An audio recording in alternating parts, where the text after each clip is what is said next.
Good afternoon, everybody. My name is Carlos Vargas Ramos. I am the Center for Puerto Rican Studies Director of Public Policy Development and Media and External Relations. Welcome, everybody, this afternoon to this webinar, Post Disaster Recovery in Puerto Rico and Local Participation. This is part of a series of webinars we have been conducting at Centro, looking at the impact that the several crises that have affected and afflicted Puerto Rico over the past few years continue to affect, and hopefully providing solutions and recommendations on how to address these problems that the island of Puerto Rico and its people is facing. Following is then a presentation by Dr. Ivis Garcia Zambrano and Dr. Divya Chandrasekhar, who is Ivis Garcia is an assistant professor, and Chandrakar is an associate professor in the City and Metropolitan Planning departments at the University of Utah. Their presentation is entitled Impact of Hurricane Maria to the Civic Sector, a Profile on Non-for-Profits in Puerto Rico. Hello everyone, my name is Ivis Garcia and I am an assistant professor at the University of Utah, and I wrote this paper with Dr. Divya Chandrasekhar, also at the University of Utah, and it's titled Impact of Hurricane Maria to the Civic Sector, a Profile of Nonprofits in Puerto Rico. The rationale of this study is that, as we know, nonprofits are key actors in long-term disaster recovery. But the question is here is, do they have the capacity to provide the recovery services? So what affects recovery capacity of nonprofits after there's a disaster? The goal here is to fit into the capacity building action research of the Center for Puerto Rican Studies and IDEA Common. We collected this data on June of 2019, and it was a random sample of phone calls made by Metrica, and 345 nonprofits were selected from a database that we created. The response was actually really good. It was a 68 response rate, or 235 survey responses, and 20 interviews as well. And this is just like a very rough profile of who responded. 99% were incorporated in Puerto Rico, 80% were incorporated at the federal level, which is very important because this is a criteria to be able to receive federal funds. 99% have a board in place. The median year establishment, it was signed in 1996. Median number of employees was 5, which means that most of these nonprofits are small nonprofits. And the median number of board meetings is 6 per year. And 64% directly involve the community members in their operations. So we asked also these questions to see how connected are these nonprofits to residents, and it seems that they really are, which is also part of the rationale of why nonprofits are so important in terms of recovery. And we found respondents in 46 municipalities. So one of the questions was what is your mission? And as you can see here, the majority of the organizations, 24% do human resources, followed by 17% education. Then we have 17% healthcare and religion related. And then we have housing and shelter, community development, and public safety and disaster relief. We asked, how were you affected? 44% of them had damages to their buildings. About 25% had increased demand for services. 7% lost employees. They also lost information and data, among other losses. But here, what I wanted you to pay attention is that there was an increased demand for services. This was very obvious in our interviews. So people that were working in these nonprofits, they themselves had individual needs and family needs. Nonetheless, they were out there in the community helping people, and they had a lot of demand because there was also a lot of need as well. And at the same time, people in these nonprofit organizations were losing employees. Many of them, again, were personally affected or they migrated. So that's another angle of looking at the increased demand. And we asked them, has your mission changed after the disaster? And as you can see, there was changes, but the majority of organizations were involved in disaster preparedness, and now You see a large increase here. We also asked them about their interaction with other organizations, and as you might expect, nonprofit organizations are now communicating more with other local nonprofits, but they're communicating less with government organizations, or at least they feel like there's less interactions or they're less supported. Similarly, this is true for diaspora organizations, which is not something that we were really expecting. And these are just some of the quotes saying that now there's a lot of networking opportunities and that people have been able to make connections with other nonprofits and plan to together. On the other hand, the services and communication with the government have been practically just zero, or they feel that they're not getting the attention that they might deserve, and that there's not a lot of direct communication. We also asked them about grants and whether or not they knew about particular grants and whether or not they apply for them. As you can see, a lot of people know about FEMA or even like CDBG home HUD funds, but there's a big gap in the number that of people or organizations that have actually applied. Then we asked them, well, how do you hear about information? And the majority is through like social media and also the news, but doing like web searches and a lot of word of mouth and from different organizations as well. So I just wanted to point out that this is very important interaction, that a lot of people are communicating through social media and through those networks that they have. We asked like, well, what do you like to see more of in terms of workshops and opportunities, more information, more technical assistance, training, recovery issues, more social networking, access to data, and advocacy for the mission. And something that we didn't include it was more funding, but of course people did mention it in the category of other. So there was a lot of people that and organizations that were interested in more funding. And as I said, for example, they need great knowledge of how to receive funds from the government. And other people talked about how they were in a position of growing and they needed more resources to be able to have a greater reach. So we asked them specifically about the networking, and 26% of the organizations are engaging in this like networking, and they particularly mention organizations such as the Center for Puerto Rican Studies, Foundation for Puerto Rico, Ayuda Legal, and you have like a list of organizations, including some of them that are not local, like Hispanic Federation, Unidos for Puerto Rico. They are connected, but still about 75% are not connected.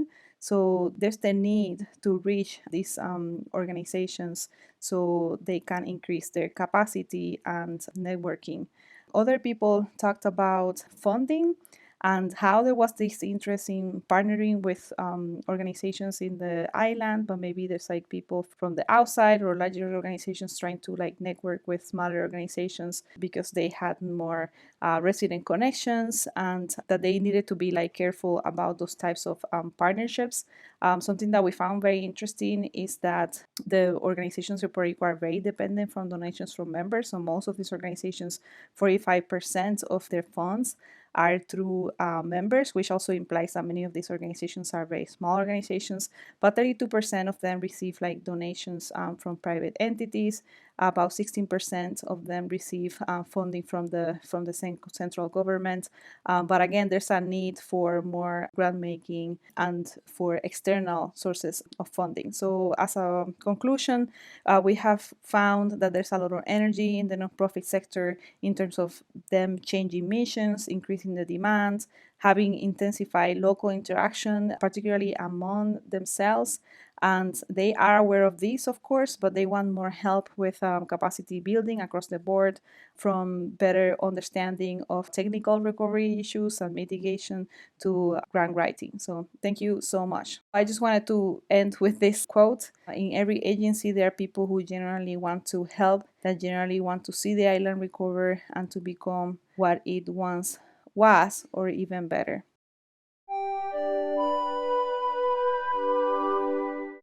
Well, thank you to all our presenters in this first set of presentations this afternoon. I will now like to invite our presenters for this first set of papers to engage the audience in a live exchange based on the questions that have been submitted to the Q&A.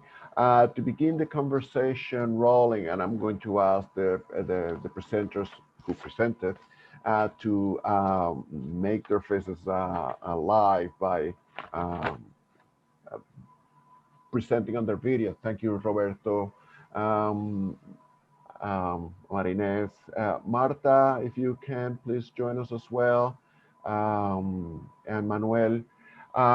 So I have a number of questions, some of which have already been answered in the Q&A feature, but I nevertheless would like to perhaps expand on some of the answers provided. And to begin, I'm gonna read three questions because I think that they can be answered by all uh, five panelists present. Um, the first three questions that I'm going to actually present. Yeah, let me do two. What is the role of community involvement from the bottom up, from the ground up, right? So what is the role of the grassroots in post disaster recovery in Puerto Rico? That is one set of questions, and also specifically on business development on the island. Can you speak to the growth of businesses throughout the island? What is the distribution of this growth in businesses throughout the island as a result of in the post-disaster moment? And I think that also a broader question is some calls for donations or collaborations of the diaspora. I will have a follow-up question to that on the diaspora, but yeah, let's begin with these three questions that I just posed. Adelante. Well, I can talk about the first one. What is the role of the grassroots? One of them might be just like functional, that for a lot of the grants that are out there and for the CDBGDR, there's like federal protocols that require public participation. And there's a very long history of like people being denied participation and adding that as a very important piece, because that's how plans move forward. You can do a lot of planning, but if people they don't see themselves in the plan, that is a plan that is going to fail. So that's like a second purpose that is not only purely in terms of process, but it's also to make something work. The grassroots has to be involved for that like long-term planning. Okay. Thank you. Is anybody else would like to also take a stab at this question? If I can add to, sorry, Marines. No, okay. Answer yours. If I can add to the same question on what's the role of grassroots in the recovery process, what we learn is that the Centros de Apoyo Mutuo, for instance, what they've done is to encourage individuals in the communities to engage these processes. We have to acknowledge that for a very long time, the way that policy works is that the policy arrives from the sky into the community, right?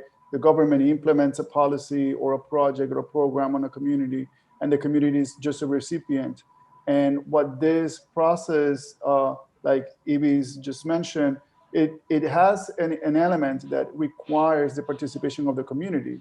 Now, if the community has never been exposed to processes of participation in policymaking, that means that they need to somehow be encouraged and invited into the discussion. So many organizations in the grassroots, what I've done is to encourage individuals and bring information to the communities so the communities can feel and have the tools necessary to actually engage in the process. In some instances, these organizations can also not necessarily serve as the voice of the community, but rather as the ears of the community, so they can bring the information to the community and explain, here is an opportunity for you to actually be part of the process of development in your own places.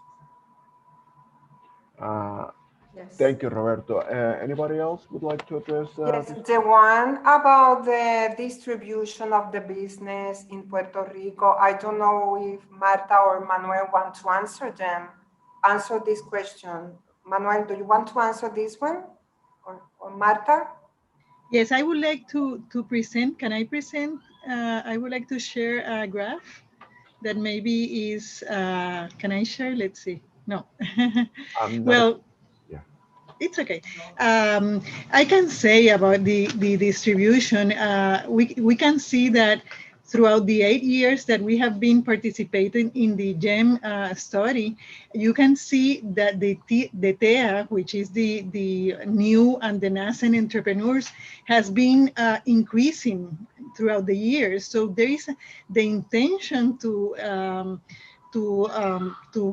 create businesses, and then when you see the other survey, which is the expert survey, you can see that there is some problems between the intention of the people to create businesses and the follow-up, right? And there is a big, how do you say, brecha, A gap. a gap, big disparity. And so that is the main problem, that here you have the people that have the intention to create different businesses, and then somewhere in the way there are some different troubles, the permits, and Manuel and Marines, I don't know if you want to. Yes, well, I would like to add that I didn't say it, that in the GEM study, the informal business are included.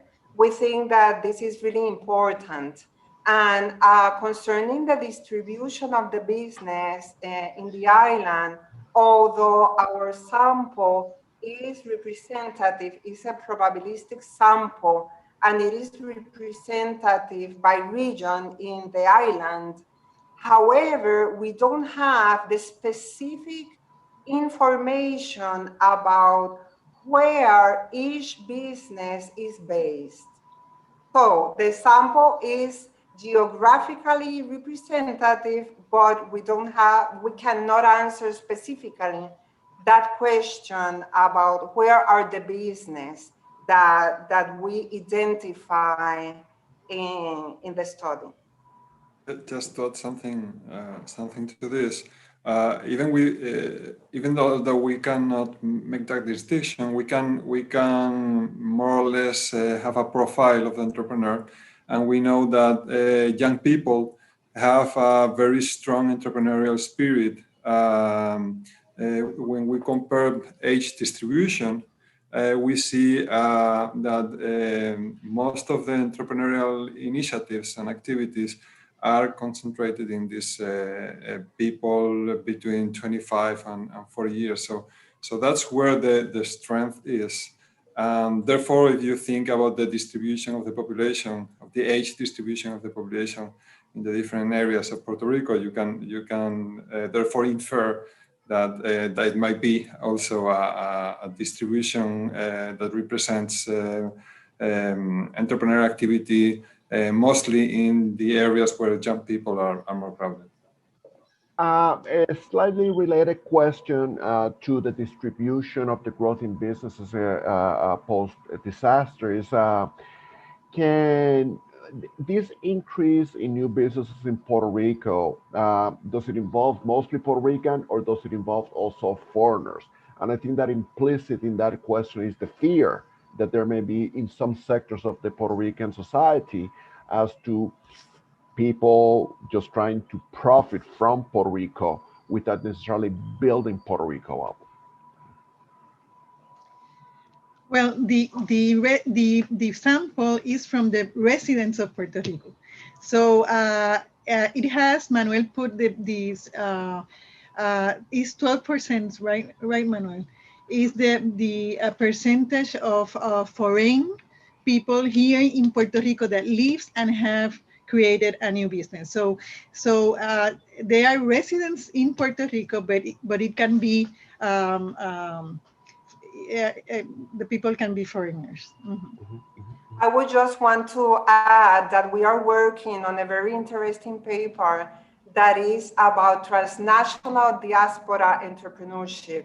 And maybe in that work, we can address more closely this theme. Great, thank you. Thank you for that answer. And actually, that ties to and allows me to segue to a somewhat related question that was raised by a member of the audience that talks about donations coming from the diaspora. But I'll expand it and say, what collaborations, what role can the diaspora play in post-disaster recovery in Puerto Rico? Engaging local participation in Puerto Rico. It's for anybody who would like. And I wanted to say, because like in the something I found surprising in one of the questions of the survey of nonprofits, it was that so we asked like the interaction with other nonprofits, and it increased. Government, it decreased. I was hoping to see that the interaction with organizations of the diaspora will increase for nonprofits, but that wasn't the case. It actually decreased. And one possible answer to that is that if you are receiving people in say Chicago, maybe you are like busy doing that. So in the places that people are going, there's like increased participation in there. At the same time, there's an opportunity to, in a way, transnationally being able to create bridges. And there was a question I saw in the chat about how many people have returned. So that would be an interesting question also for thinking about the diaspora and what is happening with people moving there. Are there like some support system in Puerto Rico so they can go back? And so I think that the diaspora has like a big role, but at the same time, it's important to understand that they have a burden of also when people are moving to that particular location. Okay, well, thank you. Thank you, Professor Ives Garcia. Also, thank you, Professor Roberto Vélez and Professors Aponte, Lobato, and Alvarez. We are moving now to the second set of presentations in the second panel.